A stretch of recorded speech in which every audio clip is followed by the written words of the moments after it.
Welcome to the Lone Working Policy webinar on behalf of Alexander & Co. This will be a brief outline of the legal obligations placed upon an employer, i.e. Alexander & Co, and the employee, i.e. yourself. At the end of the webinar, we will send out a quick questionnaire just to make sure you have fully understood the content within this webinar itself. So going back to the very basic position in terms of what is the definition of lone working. Very simplistically, it's been defined as the following: those persons that work by themselves without close or direct supervision or support.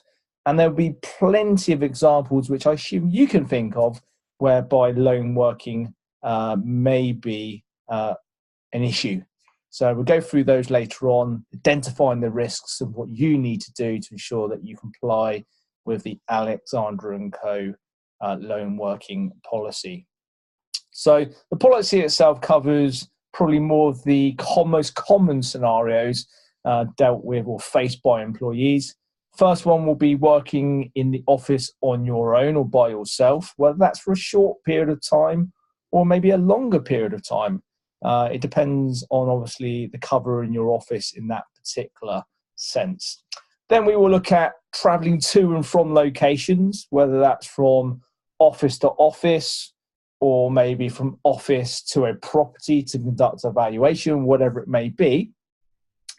Then we'll look at the physical location in respect of a property. So you're going to do a valuation with a prospective landlord that you've not met before, maybe doing one with a prospective tenant in terms of an application or reviewing.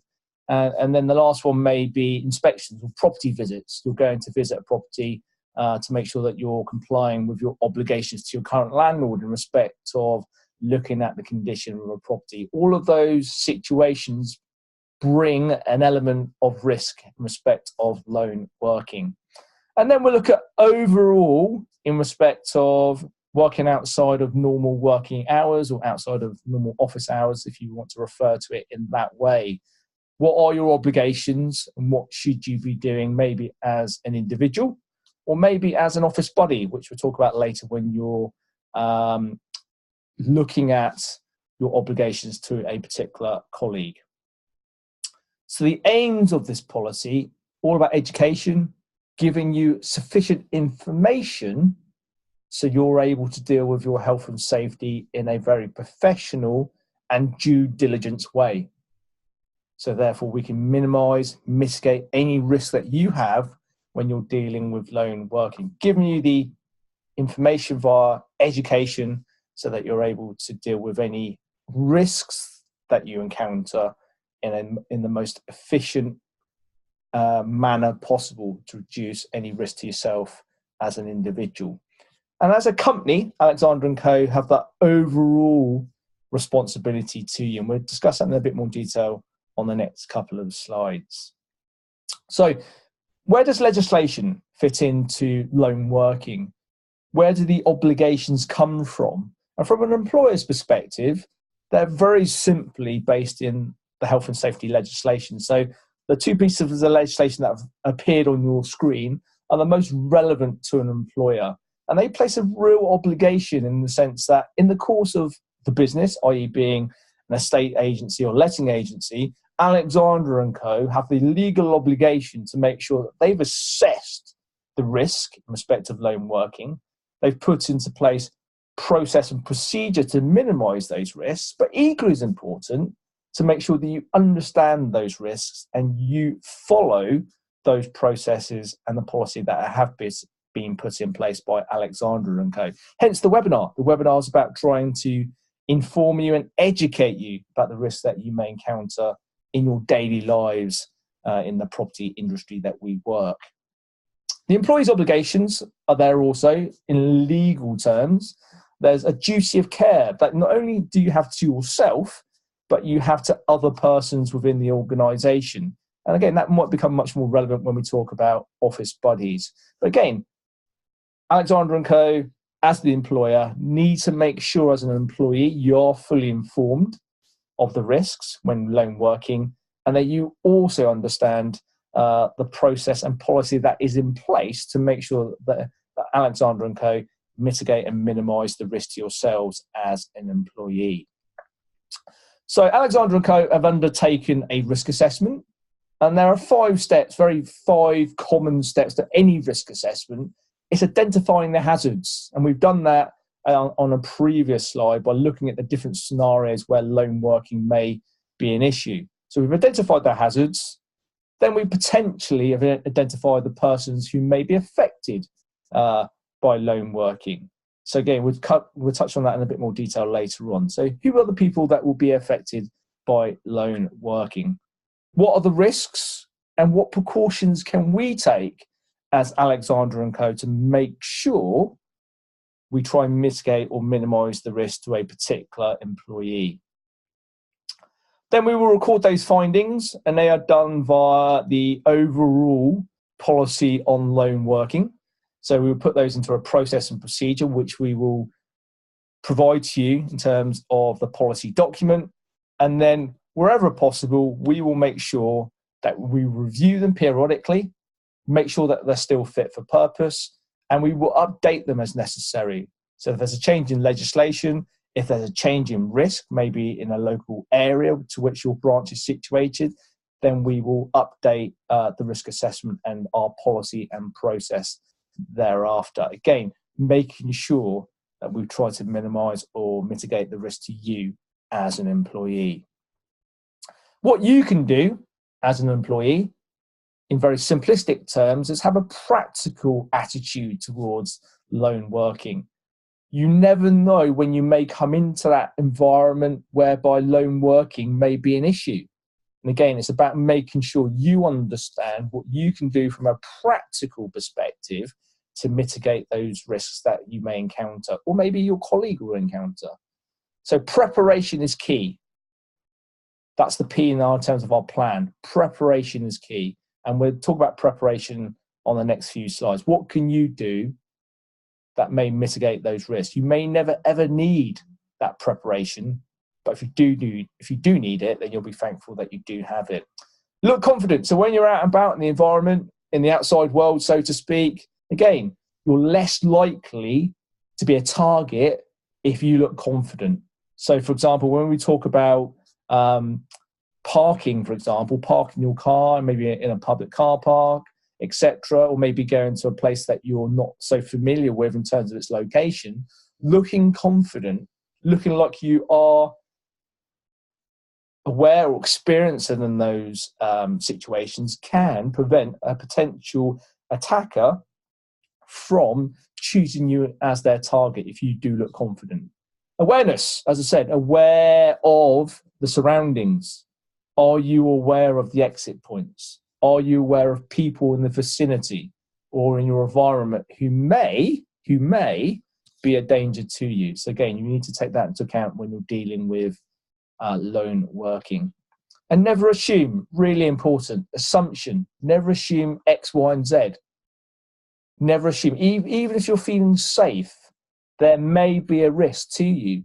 So even with that feeling of being safe, because you may have met the person before, that doesn't mean that you're going to know them sufficiently well that they may not be a danger to you.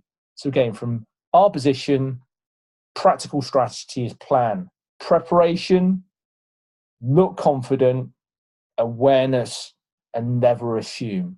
And you take that practical strategy to each and every situation that you encounter as an employee. In terms of what you can also do in terms of assessment, is making sure that we're aware, or people are aware, if there are any medical illnesses or conditions which may restrict you or put you at a greater risk. Again, that's for your own personal decision to make. Again, please divulge that information if there's any concerns that you have regarding any condition which may put you at more extreme danger than other employees. Speak to your line manager, speak to personnel if that's necessary in respect of lone working.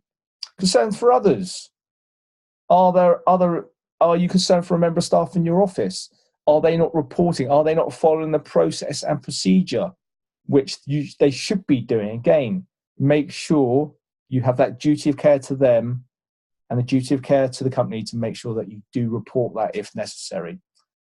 If you feel uncomfortable about doing a particular task which a senior manager has asked you to do or a colleague has asked you to do, then again, please raise that.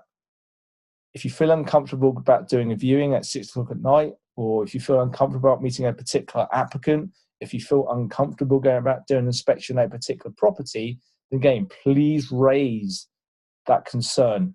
There is no negative in raising concerns. It's really important that we're fully aware and fully understanding of any risks to any of our employees. Again, really important that you raise that with a line manager, personnel, whoever it's going to be, please do. And training.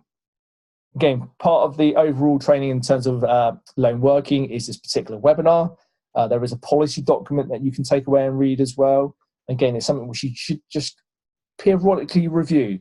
Make sure that you periodically review the document and potentially this webinar just to give you a refresh of what you should be doing in terms of certain circumstances or situations. So let's start off with the office. You're in the office on your own.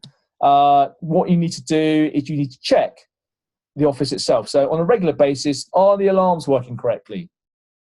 You know, are they functioning correctly? Are they alerting people when they should, if necessary? The last thing you want to be doing is allowing the alarms not to be functioning correctly. So potentially that could allow intruders to enter without your knowledge, maybe overnight, etc. So again, are the alarms working correctly? Do they work correctly? Are the windows and doors secure? Again, really important. A very simple task. Do they lock correctly? Are the keys for all the windows? Are the windows locked at night? All those little things that you could do in the office to make sure overnight they are secure. Are there easy to access exit points? So in the event that you were potentially cornered in the office or felt intimidated in the office or needed to exit the office rather quickly, again, from your position, it's about the awareness side. Can I exit this office easily? And am I able to get away from a particular situation easily without being potentially cornered? So there's no point exiting the back of an office if it goes into a enclosed rear courtyard. So again, familiarize yourselves with the offices just in case there is a requirement to exit quickly at any point in time. Is there sufficient lighting?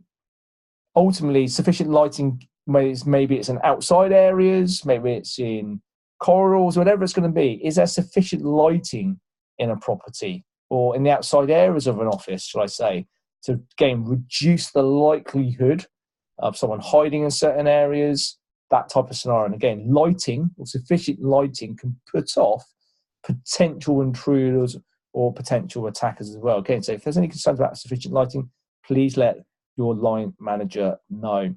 Again, and it will be prevalent throughout all the following slides, check mobile phone signal. There may be a reason as to why you can't use the office line. So again, is there sufficient mobile phone signal in your office? If not, then have that discussion with a line manager. Are there certain points in an office where signal is stronger than other points? I think we all have become aware of that in certain areas where a mobile phone signal may be stronger at a certain point in a property rather than at another point. So again, just be wary of that. Familiarize yourselves with the surrounding. That goes back to our awareness as part of our overall planning. So you're alone in the office, on your own. Always lock the entry points. Make sure that they're all locked. Do not let anyone in if you don't feel comfortable with that particular person. So the front door should always be locked if you are on your own in terms of the office itself. Don't let anyone in unless you feel comfortable to do so. But going back to our plan, never assume that's going to be the case. So again, from your position, it should be someone that you've checked out before you do let them into the office yourself. Someone that may have made a pre-appointment or that type of, or someone you know, like a contractor or a landlord that you're already familiar with. Then fine, let them in. That is no problem at all. But again, if you feel uncomfortable, you do not have to unlock that door. So again, only unlock that door if you feel comfortable with the person that you are letting in, or the persons that you are letting in. And again, at any point, if you do feel vulnerable in the office and you are with applicant or viewer, whoever it's going to be who's come into the office, then again, make sure that you obviously phone the police in those circumstances if you are able to do so, or in the rare occasion that you're not able to phone the police, try and exit the office at the earliest opportunity and run to a safe place, which again, in terms of your planning, you may feel more comfortable running to a particular another office in the neighbourhood, etc., etc. So again, don't feel uncomfortable about phoning the police. It's really important that you do understand that. So when we're on the road, so we're out of the office, we're going from maybe office to office, maybe going from office to a property location. Again, park your car in the safest area, well lit, in a car park potentially, wherever it's well lit. So again, don't try and choose potentially cul-de-sacs where you could be cornered. Again, it's all about planning. Where can I possibly park my car, which potentially would reduce the risk in terms of lone working? It may be possible to even park on the driveway of a house that you're visiting or the property that you're visiting, but obviously make sure that you do get the permission of the potential owner of that property, whether it's the landlord, a vendor, or even potentially the tenants who are currently occupying that particular property. Obviously, if the property is vacant, then more than likely you can park on a driveway or outside of the property in most cases. Again, look at in terms of your planning, where can I park my car? In terms of your car itself, again, it's not unusual for people to have road rage instances. So again, is there sufficient fuel for me to carry out my duties during the day? Really important part. Is there sufficient fuel for my car to be, or for me to conduct what I'm expected to do in terms of my diary today? Are the tyres pumped up? Are they sufficient enough, again, for me to get from A to B? So again, you should always check your tyres before the start of the day, before you start a journey. Brakes, again, really important. Do my brakes work? Are my brake lights working? And equally as important than lights, are my indicators working? And do my front headlight hand lamps work? Are they working as well? Again, really important in terms of the safety in terms of when you're traveling from A to B. If you're in the car, again, from our position, obviously you're not allowed, it's illegal to use your mobile phone in the car unless it is hands-free. And again, we would encourage you not to use your phone in the car unless in an emergency using hand-free. It's always safer to stop fully, turn off the engine, and then make the phone call if you do need to use it. Obviously, in an emergency, you can use a hands-free, but our advice is always only to use the mobile phone in an emergency. Stop, then use your phone in terms of making a phone call to a client or back to the office or wherever it's going to be. Equally as important, do not give lifts to any clients or any viewers, applicants, landlords, whoever it's going to be. A, you won't be insured, but B, equally as important in terms of lone working, that obviously puts you in a very vulnerable position where you're in an enclosed environment where it can be very difficult to escape, especially if you are driving. So again, from that position, do not allow yourselves to give lifts to clients or viewers or applicants, whoever it's going to be. You're not allowed to do so. In terms of getting from A to B, from the office to another property location, again, just check the map. Check the map for the safest route, and generally the safest route is going to be the main roads. So stick to the main roads, stick to where there's more people, etc. In the very rare occasion that you may need to stop for a particular reason, it's always safer to stop on a main road. So from that position, you should always plan your route. Don't always follow SatNav, because SatNav sometimes will take you down the quickest route, which may not be the safest route. So again, from road use, take that into account when you're dealing with navigation. So when you're at the property itself, really important as well, check the mobile phone signal. Is there a mobile phone signal in that particular area? It's not uncommon for there to be very poor mobile phone signal. So again, check the mobile phone signal, really important in respect of your planning when you get to the property. Also, if possible, pre-program your mobile phone number with the emergency numbers and also a number for the office. So again, it's very simple for you then to make a phone call in the event that you needed to do so. Trying to type in numbers when you're under extreme pressure is going to be quite difficult as an employee, or when you're under an intense amount of pressure from a particular person. Check exit points. Again, very similar to being in the office. What exit points are there at this particular property, and where do they lead to? Again, be very awkward to exit the rear door of a property to find that you're enclosed by 10-foot high fencing and can't get out. So again, be aware of your surroundings. Also, if you're going to a property, always check to see if anyone's present. Again, you should obviously be asking those questions at the very start when you're conducting or booking an appointment or a viewing or an inspection. You should be preparing yourselves for who will be present at the property. Obviously, if the property is vacant, again, just make sure that you check to make sure that there is no one present at the property itself. It's always good practice when you get to, if you're meeting someone completely brand new that you've not met before, it's always good practice to phone the office with them present to say that you're at the property with a client and that you'll be about 10, 15 or 20 minutes depending on your scenario. It's again, it's that confidence. It shows that confidence to the potential other person present, so they're less likely to target you if that was the particular case. Again, call the office and say that the client and you have arrived, and you'll be about 20 minutes and you'll check back in then. So again, it gives them that air of confidence and that you are prepared in terms of loan working. Wherever you're showing people around the property, again, common sense, always allow them to go into the room first. Never put yourself in that danger. Always follow them around the property. Don't allow them to follow you. So again, it's just making sure that you don't leave yourself open to being snookered, if that's the right way of saying, or limited in terms of your ability to exit a particular room. So again, always allow that person to enter the room first. And stand by the door. Don't go into the room itself. Just stand by the door. Let them look around the room. So if there wasn't an issue where you had to remove yourself from it very quickly, then again, standing by the door can help you exit quite quickly, or potentially shut the door and delay their exit after you, or them following you from the property itself. So if you are at risk and you feel at risk and you potentially don't want to make that person aware you're feeling vulnerable, phone the office immediately, and your protocol and the policy will say the following. So if you feel at risk and you don't want to raise the awareness to the person present or the persons present that you are feeling vulnerable, then you follow the following protocol.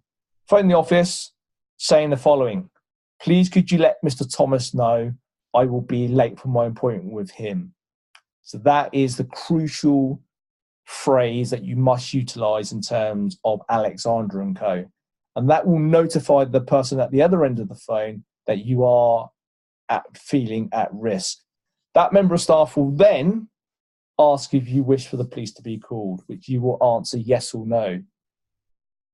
So the member of staff will be aware of that phrase, of the danger phrase, and from that position, they will then ask you whether or not you wish for the police to be called. And your answer will be yes or no, in very simplistic terms. If you answer yes, they will stay on the phone line with you. So you just need to keep talking, whether it's about different viewings, whether it's about the particular property that you're currently at, whatever it's going to be. Just make sure that you have a conversation with them until such a time that the police do arrive. If no, then they will ask in terms of if you don't want the police to attend, then a colleague will attend, and will they ask you if your colleague wants to attend on your behalf. So therefore, a colleague will make their way to the property as well. And again, the same process will be followed in terms of them staying on the phone line with you until such a time that the police or a colleague arrive. So again, that's a really important part of what we do in terms of the vulnerability. If you're feeling at risk, then it's really important you understand the protocol. Then protocol is really, really important. Again, familiarize yourself with that phrase regarding Mr. Thomas and saying that you're going to be late for a particular appointment, and that will be the trigger point for your colleague in the office. So again, it may be that you just need to refresh that with yourself and your colleagues on a regular basis to make sure that everyone is singing from the same hymn sheet. In terms of a violent situation, if someone does turn from being quite placid to quite violent very quickly, which can happen, very rare, may I say, but it can happen from time to time, keep calm. I know that's very easy for me to say, but again, you just need to keep calm. The calmer you keep, the less likely they will react or become even more aggressive. So keep calm, lower your voice. The more raised voices that you have, the more inclined they are to react. So again, lower your voice. Don't stare at them. Staring at them will only make them much more confrontational. So again, not staring at someone whilst they're being quite aggressive can potentially lower the threat of violence towards you. Keep out of reach if you possibly can. So move away from them. Obviously, if possible, get out of the property itself. But if you can keep out of their reach, again, if you're not in their personal space, it might calm the situation down enough for you to be able to get out of the property or out of the office or whatever situation it's going to be, whether it's actually on an outside street, for you to be able to summon help in respect of that particular set of scenarios. So a violent situation, keep calm, lower your voice, try not to stare at them, look away, keep out of their reach, and where and if possible, summon help at the earliest possible opportunity. And again, trust your instincts. Your instincts are generally going to be quite positive in the sense of the situation. So if your instincts are saying X, Y, and Z, then there's a very good likelihood that X, Y, and Z will happen. So again, if you feel vulnerable, get out at the earliest opportunity. If you can't get out for a particular reason, then use the at-risk phrase in terms of Mr. Thomas. And if you get to a position where it's a violent situation, again, the bullet points on this particular slide will potentially help you in reducing that confrontational issue. Then we talked about earlier, office buddy, really important. So office buddy will depend on certain circumstances. It will mainly apply, as I said, out of office, but we'll talk about that anyway on the next slide. But the importance of record keeping is so, so important. So you need to make sure that all your appointments, your whereabouts are all in the diary on the relevant property management software systems, estate agency systems that we got, Viva, Cube, Outlook. So everyone knows at a particular point in time where everyone should be, whether it's at a property, whether it's traveling, or potentially in the office. There should always be an ability to ascertain someone's position or whereabouts in respect of the office or a colleague, shall I say. Again, it's important that if people aren't keeping these diaries up to date, as I said, they have a general duty of care to themselves, but also to colleagues. So again, if colleagues aren't doing it, then again, please make sure that they are reported for not doing so. It's for everyone's benefit to ensure that the diaries are kept up to date for everyone's well-being and personal safety.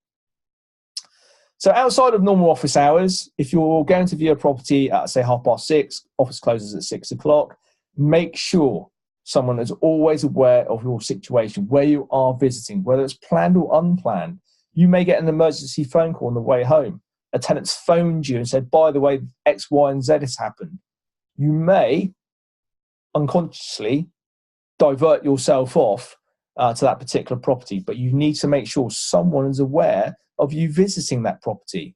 So that might be another member of staff as your office buddy, or it may be a loved one. Whoever it's going to be, there should be always someone who's aware of your whereabouts, what you're going there for, and how long you're expected to be there for.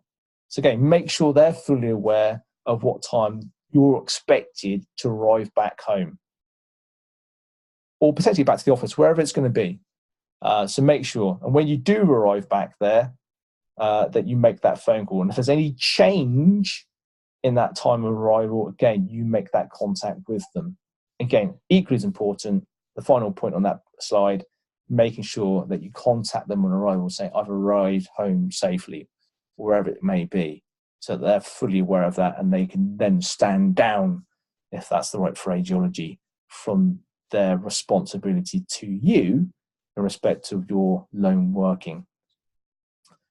So in summary, just very briefly, just covering what we covered over the previous slides, make sure you read the lone working policy in its entirety. It's, again, a bit more detail in terms of what you should be doing, what Alexandra & Co will be doing in terms of protecting yourself. Report any concerns about maybe flaws potentially you'll see in the processes that we have in terms of the office itself. Are there any concerns about colleagues who aren't completing diaries, etc.? Just really important. It's for everyone's benefit to make sure that all members of staff, colleagues, etc., are following the process themselves and policy themselves. Update the systems with your whereabouts. So that's diary entries of, say, Viva, Cube, Outlook. Make sure very clearly that you've updated the system. Plan, action, review. So we talked about planning earlier. Really important. Preparation. Look confident. Actions. Never assume. What can you do to basically make sure that you're reducing the risk from lone working? Equally as important is our mobile phone. Again, make sure that the signal, does it have enough power to last me throughout the whole of the day? Again, all these preparation points are important in reducing any risk to yourself. And again, really important, never assume. Never assume a situation where you're always going to be safe. There's always going to be an element of risk. But what can you do to make sure you minimize and mitigate that risk as an employee? And on that basis, that is the end of the webinar. Hopefully it's been helpful. As I said at the very start of the webinar, you will receive a questionnaire just covering certain points which you'll need to understand in respect of this particular webinar. So thank you for listening.